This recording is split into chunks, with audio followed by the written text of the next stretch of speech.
Hello everyone, आप देख रहे हैं लर्निंग कैंपेन और लर्निंग कैंपेन में एक बार फिर से आप सभी का बहुत बहुत स्वागत है। फ्रेंड्स, जैसा कि आप टाइटल और थंबनेल देखकर समझ गए होंगे, आज का वीडियो होने वाला है उपचारात्मक शिक्षण विशेष। आज की वीडियो में हम उपचारात्मक शिक्षण से संबंधित हर एक पॉइंट को कवर करेंगे और ये वीडियो कक्षा 1 से लेकर 8 तक के या अपर क्लासेस के लिए भी सबके लिए इक्वली फॉलो करने के लायक है, क्योंकि ऐसा नहीं है कि किसी पर्टिकुलर क्लास के लिए ये बनाया जा रहा है। ये किसी भी क्लास में अगर आप पढ़ाते हैं तो इन सब चीज़ों को ध्यान में रखकर आपको अपने बच्चे को रिमीडियल टीचिंग देना है और किस तरीके से उसकी प्रिपरेशन करनी है, किस कौन कौन से स्टेप हमें फॉलो करने हैं जो कि सरकार की गाइडलाइन के अनुसार हैं। उन्हीं सभी बिंदुओं पर आज मैं बात करूंगी, तो वीडियो काफ़ी इंपॉर्टेंट होने वाला है। लास्ट तक देखिएगा, कोई भी पॉइंट स्किप मत कीजिएगा अगर आपको पूरा वीडियो समझना है। तो चलिए वीडियो शुरू करते हैं। Let's start.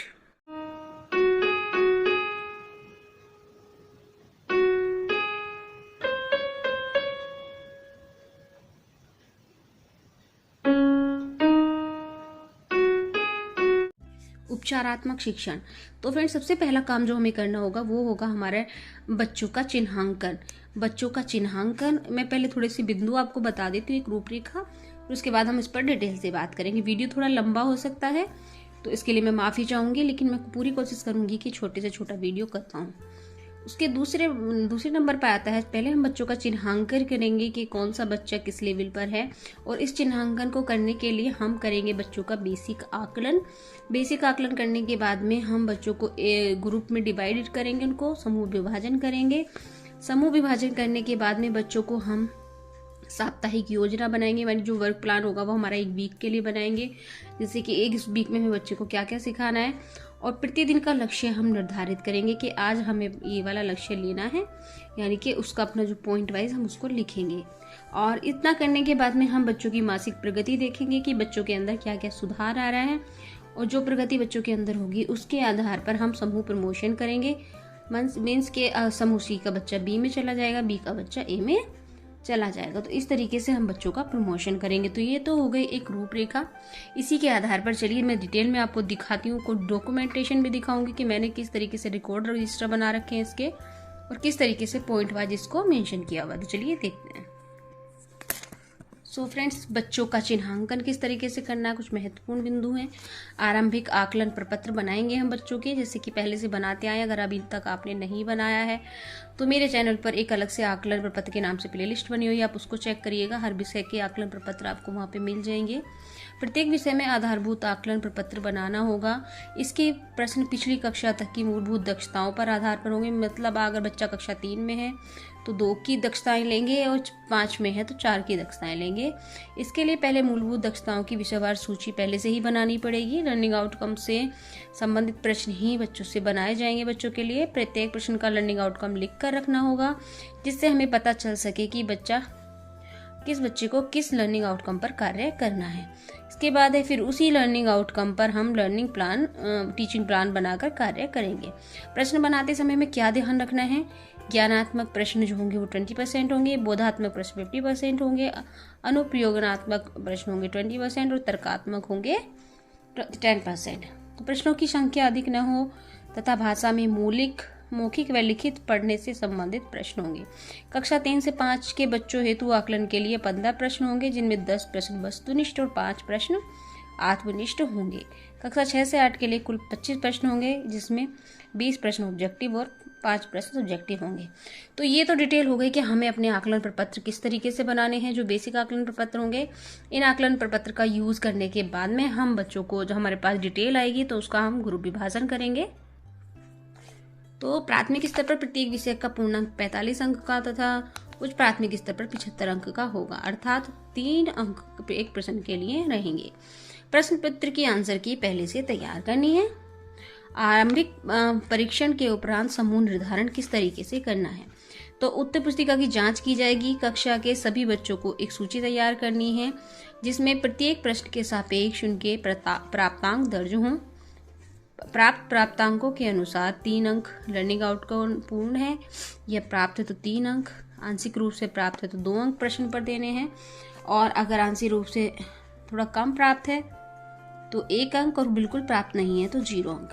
सूची तालिका बनाने के बाद बच्चों को हम इस तरीके से 3 ग्रुप में डिवाइड करेंगे। ग्रुप ए होगा 21 से 45 अंक के बीच वाला बच्चा, समूह बी में होगा 16 से 20 के मध्य वाला बच्चा, समूह सी में होगा 15 से कम प्राप्तांक वाला बच्चा। ये प्राथमिक स्तर के लिए है।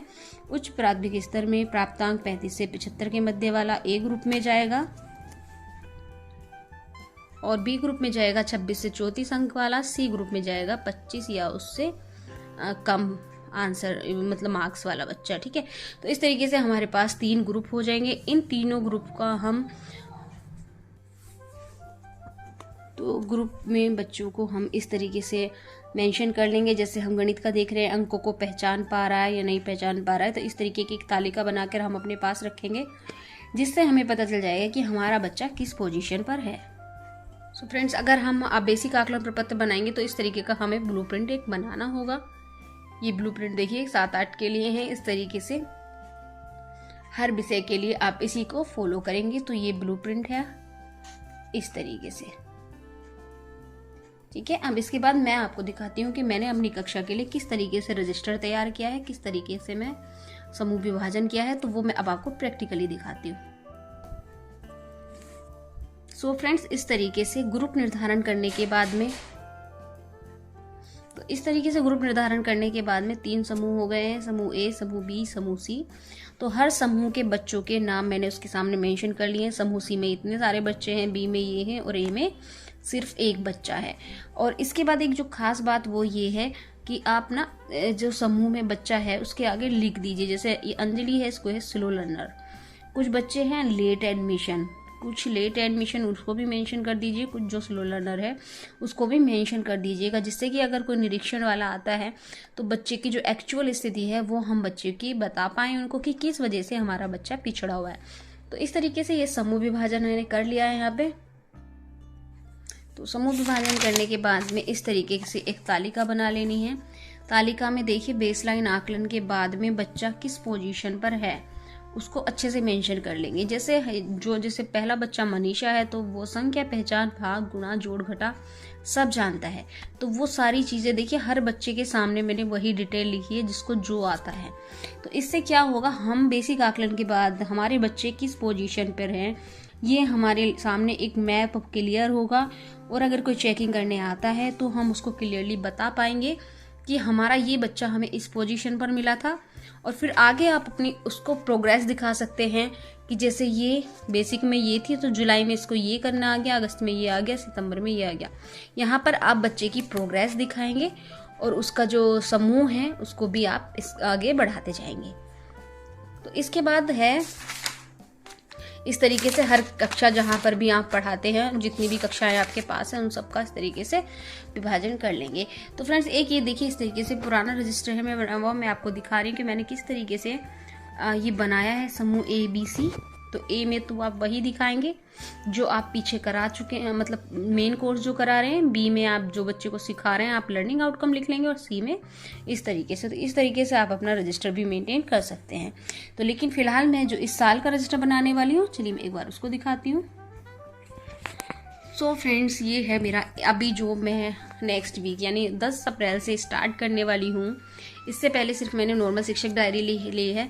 तो मेरी जो शिक्षक डायरी है वो मैं एक रजिस्टर में बना रही हूँ। मेरी शिक्षक डायरी भर गई थी तो मुझे अवेलेबल नहीं हो पाई, इसलिए मैंने एक रजिस्टर बना लिया और फिर रजिस्टर को भर रही हूँ। तो इसके जहाँ पर मेरी शिक्षक डायरी लिखी जाएगी उसके ही आगे मैंने एक पेज छोड़कर उसमें मैं अपनी उपचारात्मक शिक्षण डायरी लिखूंगी और यहाँ पर अपने बच्चों के बारे में पूरी डिटेल में यहाँ पर जो जितना भी रिमेडियल से संबंधित होगा वो मैं यहाँ पर लिखूंगी। तो एक बार देख लीजिए मैंने इसके कॉलम क्या बनाए हैं। मैंने यहाँ पर समूह ए को नहीं लिया है क्योंकि समूह ए की बात हम शिक्षक डायरी में कर रहे हैं। यहाँ पर समूह बी, समूह सी जिनको हमें एक्स्ट्रा ध्यान देना, जिनको हमें रिमेडियल देना, मैंने सिर्फ उन दोनों को मेंशन किया है। तो पहला कॉलम रखा है लर्निंग आउटकम्स के लिए, यानी समूह बी का लर्निंग आउटकम इस वीक का हमारा क्या रहेगा और समूह सी का क्या रहेगा वो हम यहाँ पर क्लियरली हाईलाइट करके मेंशन करेंगे। उसके बाद मंडे को अपने लर्निंग आउटकम को प्राप्त करने के लिए हमने क्या किया, ट्यूसडे क्या किया, वेडनेसडे क्या किया, हर दिन की हम दोनों ग्रुप की एक्टिविटी अलग अलग साथ के साथ मेंशन करते रहेंगे। लेकिन अगर आप शिक्षक डायरी में भर रहे हैं, अलग से एक्स्ट्रा पेज नहीं कर सकते तो आप इस तरीके का पेज बना करके वहाँ पर पिन अप करके भी रख सकते हैं। अदरवाइज आप एक अलग से रजिस्टर बना सकते हैं। मैंने अलग से रजिस्टर इसलिए नहीं बनाया है फ्रेंड क्योंकि थोड़ा सा साइकोलॉजिकली होता है कि हम आलस कर जाते हैं लिखने का, उसको कि रजिस्टर उठाओ लिखो। तो इस चीज़ों से बचने के लिए मैंने इसको एक ही साथ बनाया है और मैं यहीं पर इसको मेंशन अब आगे करती जाऊंगी। मैंने पूरी डायरी का खाका यहाँ पे तैयार कर लिया है, ये मेरे पीछे की डायरी है, तो इसमें मुझे आलस नहीं आएगा। जैसे ही मैं शिक्षक डायरी भरूंगी साथ के साथ मैं अपने इस कार्य को भी पूरा कर लूँगी। तो फ्रेंड्स, ये थे मेरा प्रयास आपको उपचारात्मक शिक्षण के बारे में थोड़ी सी नॉलेज देने का। नॉलेज क्या मतलब, जो मेरा तरीका है, मैं अपना तरीका आपके साथ शेयर कर रही हूँ। आई होप आप लोगों को पसंद आया होगा। और ये मेरी है आरंभिक आकलन पंजिका, जिसमें हर विषय का आकलन प्रपत्र तैयार है और ये सारी वीडियोस मेरे चैनल पर अपलोडेड हैं। इसका लिंक मैं डिस्क्रिप्शन में डाल दूंगी, पूरी प्लेलिस्ट का। आप वहाँ पर जा करके, वैसे भी आप मेरे चैनल पर लर्निंग कैंपेन सर्च करके आरंभिक आकलन करके प्लेलिस्ट ढूंढेंगे तो सारे वीडियोस आपको मिल जाएंगे। हिंदी, सामाजिक विषय, हर विषय का आकलन प्रपत्र आपको वहाँ पर उपलब्ध हो जाएगा। तो आई होप आपको मेरा वीडियो अच्छा लगा होगा। अच्छा लगा हो तो लाइक कीजिएगा और चैनल को अभी तक सब्सक्राइब नहीं किया है और इसी तरीके की वीडियोस आगे देखना चाहते हैं तो चैनल को सब्सक्राइब कर लीजिएगा। मिलेंगे नेक्स्ट वीडियो में। जय हिंद, वंदे मातरम।